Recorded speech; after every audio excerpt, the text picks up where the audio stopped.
ചുരുളി സിനിമയുമായി ബന്ധപ്പെട്ട് ഇപ്പോൾ വിവാദങ്ങൾ വരികയാണ്. ആദ്യം ഇതുമായി ആരോപണം ചെയ്തത് ജോജു ജോർജ് ആണ്.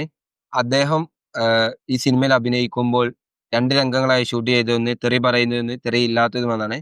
ഈ തെറി പറയുന്നത് ഈ അവാർഡുകൾക്ക് വേണ്ടി മാത്രം അയക്കാനുള്ളതെന്നാണ് അദ്ദേഹത്തോട് പറഞ്ഞതെന്നും, അദ്ദേഹത്തിന് ക്യാഷ് കൊടുത്തില്ലെന്നും അദ്ദേഹം പറഞ്ഞു. അതിനുശേഷം അതിന്റെ സംവിധായകൻ പുറത്തുവന്ന് അല്ല അദ്ദേഹത്തിന് ക്യാഷ് കൊടുത്തിട്ട് ഇതെല്ലാം പറഞ്ഞിട്ടാണ് ചെയ്തതെന്ന് പറഞ്ഞു. ഇന്നലെ അദ്ദേഹം വന്ന് അതിനെ വീണ്ടും എതിർക്കുകയാണ് ചെയ്തത്. അദ്ദേഹം പറയുന്നത് നിങ്ങൾ വെറുതെ പേപ്പർ പുറത്തുവിട്ട് അവർ എഗ്രിമെന്റ് പുറത്തുവിടണമെന്നാണ്. പിന്നെ അതുപോലെ തന്നെ അദ്ദേഹം പറയുന്നത് എന്നെ വഞ്ചിക്കാണ് ചെയ്തത്. എന്റെ മക്കള് സ്കൂളുകളിൽ പോകുമ്പോൾ പോലും ഇത് പറഞ്ഞ് കളിയാക്കുന്നു എന്നുള്ളതാണ്. അപ്പോ സാർ ഈ വാദത്തെ എങ്ങനെയാണ് കാണുന്നത്? എനിക്ക് വളരെ ഇഷ്ടപ്പെട്ട നടന്മാരിൽ ഒരാളാണ് ജോജു ജോർജ് എന്ന് പറയും. അപ്പൊ അദ്ദേഹം ഇതിനു മുമ്പ് ഒരു വിവാദം ഉണ്ടാക്കിയത് ഷിബ്ലിക്ക് ഓർമ്മ ഉണ്ടെന്ന് അറിയില്ല. അദ്ദേഹം ഒരു ബ്ലോക്കിൽ കിടന്നപ്പോ വന്ന് കോൺഗ്രസിന്റെ പ്രവർത്തകരോട് മോശമായിട്ടെന്ന് പറഞ്ഞാൽ അവർ ചെയ്യുന്നത് തെറ്റാണെന്ന് അദ്ദേഹം കൃത്യമായിട്ട് പറഞ്ഞു.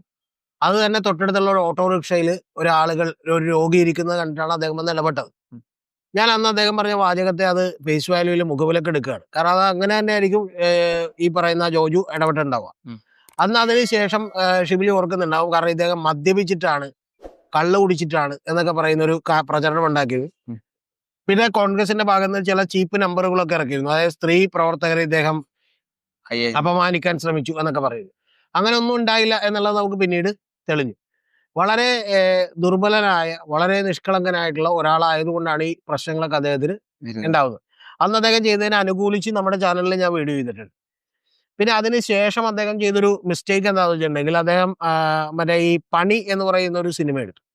അപ്പൊ ഈ സിനിമയൊക്കെ എടുക്കുക എന്ന് പറഞ്ഞാൽ നമ്മുടെ ഇവിടെ നിന്ന് നോക്കുന്ന ആളുകൾക്കൊന്നും മനസ്സിലാവൂല. എന്ന് പറഞ്ഞാൽ ഒരു കൊല്ലം 2 കൊല്ലം അതിന്റെ പുറകെയുള്ള അതിഭീകരമായിട്ടുള്ള എഫേർട്ട് ആണ്. ആ എഫേർട്ട് എല്ലാം ഇട്ട് കഴിയുമ്പോൾ ആരെങ്കിലും ചിലപ്പോൾ വന്ന് ഇതൊക്കെ വളരെ ബോറം ഫിലിമ എന്ന് പറഞ്ഞ് പോകാവുന്ന കാര്യം ഉണ്ടാവുള്ളൂ. നിങ്ങൾ അൾട്ടിമേറ്റ്ലി ഒരു 3 മണിക്കൂർ കാണാൻ വേണ്ടിയിട്ടുള്ള ഒരു സംഭവത്തിന് വേണ്ടിയിട്ടാണ് ഇത് എടുക്കുന്നത്. നമുക്ക് തന്നെ ഇപ്പൊ അറിയാലോ, നമ്മൾ ചില വീഡിയോകളൊക്കെ എടുക്കുന്നത് ഇപ്പൊ ഈ നമ്മുടെ ചാനലിൽ തന്നെ BJP വളർച്ചയും CPM തകർച്ചയും എന്ന് പറഞ്ഞ വീഡിയോ ഒക്കെ എടുത്തിട്ടുണ്ട്. അപ്പൊ ആ വീഡിയോ എടുക്കുമ്പോൾ ആളുകൾ കാണുന്ന ചിലപ്പോൾ ഒരു 10 മിനിറ്റ് 20 മിനിറ്റിന്റെ വീഡിയോ ആണ്. പക്ഷെ അതിനുവേണ്ടി നമ്മുടെ എഫേർട്ട് എന്ന് പറഞ്ഞാൽ ചിലപ്പോൾ 2 ദിവസം 3 ദിവസം ഒക്കെ എഫേർട്ട് വേണ്ടി വരും. അപ്പൊ അത്രയും ഗംഭീരമായ എഫേർട്ട് ഇട്ടാണ് ഓരോ സിനിമകളൊക്കെ ഉണ്ടാകുന്നത്. നമ്മുടെ ഈ വീഡിയോയുടെ അല്ല, വലിയ സിനിമകളൊക്കെ ഉണ്ടാകും.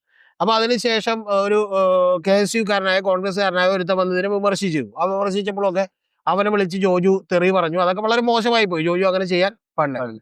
ഈ 2 സംഭവങ്ങളും വെളിവാക്കുന്ന ഒരു കാര്യം എന്ന് പറഞ്ഞാൽ വളരെ സോഫ്റ്റ് ഹാർട്ടഡ് ആയിട്ടുള്ള ഒരു മനുഷ്യനാണ് ജോജു എന്ന് പറയുന്നത്. ഞാൻ അദ്ദേഹത്തെ നേരിട്ട് കാണുകയോ സംസാരിക്കുകയോ ഒന്നും ചെയ്തിട്ടില്ല. ഇപ്പൊ പൃഥ്വിരാജിനെയോ ആസിഫ് അലിയോ അതുപോലെ പലരെയും നമ്മൾ നേരിട്ട് കാണുകയും അവരോട് ഇന്ററാക്ട് ചെയ്യുകയൊക്കെ ചെയ്തിട്ടുണ്ട്. പക്ഷെ അങ്ങനെ ഇന്ററാക്ട് ചെയ്യുകയൊക്കെ ചെയ്യാത്ത, എന്നാൽ കാണണമെന്ന് വിചാരിക്കുന്ന ഒരാളാണ് ജോജു. അപ്പൊ അദ്ദേഹം ഇപ്പൊ ദ ന്യൂ ഇന്ത്യൻ എക്സ്പ്രസിന്റെ ഒരു ഇന്റർവ്യൂവിലാണ്. ആ ഇന്റർവ്യൂ ഇന്നലെ വിശദമായി കണ്ടു. അതായത് 1 മണിക്കൂറിലധികം ഉണ്ടായ ഇന്റർവ്യൂ. അത് അവരുടെ ഒരു പോഡ്കാസ്റ്റ് ആണ്. ഷിബിലിയെ കണ്ടുണ്ടാവും. പല ആളുകൾ ചുറ്റും ഇരിക്കുകയും അവരൊക്കെ ചോദ്യങ്ങൾ ചോദിക്കുകയും ചെയ്യുന്ന പരിപാടിയാണ്. അപ്പൊ ആ പോഡ്കാസ്റ്റിൽ ഇദ്ദേഹം ഇത് പറഞ്ഞുകൊണ്ടിരിക്കുകയുള്ള ഒരു പരാമർശമാണ് ഈ ചുരുളി എന്ന് പറഞ്ഞ സിനിമയെ കുറിച്ച് ഉണ്ടായത്. എന്ന് പറഞ്ഞാൽ അതിൽ തന്നെ അദ്ദേഹത്തെ വേദനിപ്പിച്ചൊരു കാര്യം, അദ്ദേഹത്തിന്റെ മകൾ ഇപ്പോൾ സ്കൂൾ മാറി. ആ സ്കൂൾ മാറിയപ്പോൾ അദ്ദേഹത്തിന്റെ മകളെ കൊണ്ടുപോയി വേറൊരു കുട്ടി ഇത് കാണിച്ചു എന്നുള്ളതാണ്. മനസ്സിലായി? ഇത് ഈ പറയുന്ന ഇദ്ദേഹം തെറി പറയുന്ന ഒരു രംഗം കാണിച്ചു എന്നുള്ളതാണ്. അപ്പൊ അത് മകള് വന്നിട്ട് പറഞ്ഞു, അച്ഛൻ എന്തിനാണ് ഇത്തരം സിനിമയിൽ അഭിനയിക്കുന്നത് എന്ന് ചോദിച്ചു. അപ്പൊ അതൊക്കെ അദ്ദേഹത്തിന് വളരെയധികം ഫീൽ ഉണ്ടാക്കുന്ന, ചെറിയ തോതിൽ ഒരു ദുർബലനായിട്ടുള്ള ഒരു വികാരമുള്ള ഒരു വികാരജീവിയാണ് ആര് ജോജു. ആ വണ്ണവും തടിയൊക്കെ ഉണ്ടെന്ന് മാത്രമേ ഉള്ളൂ. പക്ഷെ അദ്ദേഹത്തിന് അത്രത്തോളം സില്ലി ആയിട്ടുള്ള കാര്യങ്ങളൊക്കെ അഫക്ട് ചെയ്യുന്ന ഒരാളാണ് ശരിക്കും പറഞ്ഞത്. അപ്പൊ അദ്ദേഹം ഇതുപോലെ തന്നെയാണ് മറ്റേ കാര്യത്തിലൊക്കെ റെസ്പോണ്ട് ചെയ്തത്. എന്ന് പറഞ്ഞാൽ എന്നെ നേരിൽ കാണുന്ന ദിവസം നീ മുള്ളിപ്പോകും എന്നൊക്കെ പറഞ്ഞാണ് ആ KSUവിന്റെ ഒരു നേതാവിനോടൊക്കെ അദ്ദേഹം ഈ പണിയെക്കുറിച്ച് മോശമായിട്ടുള്ള ചില കമന്റുകൾ ഇട്ട ആളോടൊക്കെ അദ്ദേഹം സംസാരിക്കുന്നത്. അതൊക്കെ അദ്ദേഹത്തിന്റെ പല കാര്യങ്ങളാണ്. പിന്നെ നമ്മുടെ വേറൊരു സംവിധായകനുണ്ടല്ലോ, മറ്റേ മഞ്ജു വാര്യരെ പ്രണയിക്കാൻ നടന്ന സംവിധായകനോടൊക്കെ അദ്ദേഹം ഇതുപോലെ ചൂടാകുന്ന രംഗങ്ങളൊക്കെ പുറത്തേക്ക് വന്നിട്ടുണ്ട്. അപ്പൊ അതിന്റെയൊക്കെ പ്രശ്നം, ഇദ്ദേഹം ഇത്തരത്തിലുള്ള ഒരു വലിയ സെലിബ്രിറ്റി ആയിരുന്നു, സ്റ്റാർ ആയി എന്നൊക്കെ പറയുമ്പോൾ പോലും അദ്ദേഹം മനസ്സുകൊണ്ടൊരു സാധാരണ തൃശ്ശൂർക്കാരൻ ആണ്. അതാണ് കാര്യം. പിന്നെ ഇതിൽ ലിജോ ജോസ് പല്ലിശ്ശേരി എന്ന് പറഞ്ഞ സംവിധായകനാണ് ഈ പറയുന്ന ഏതെടുത്തത്, ചുരുളി എടുത്തത്. ഞാൻ ആ ചുരുളി എന്ന് പറഞ്ഞ സിനിമ കണ്ടിട്ടില്ല. കാരണം വീട്ടിൽ നിന്ന് കാണാൻ പറ്റാത്തതുകൊണ്ട് അത് OTT-ലാണ് റിലീസ് ചെയ്തതെന്നുള്ളതുകൊണ്ട് ഞാൻ കണ്ടിട്ടില്ല. തെറിയോട് തെറിയാണെന്നാണ് എല്ലാവരും പറയുന്നത്. തെറി ഇല്ലാത്ത വേർഷനുണ്ട്, തെറിയുള്ള വേർഷനുണ്ട്. ഇതൊക്കെ ഞാൻ ഇപ്പോഴാണ് അറിയുന്നത്.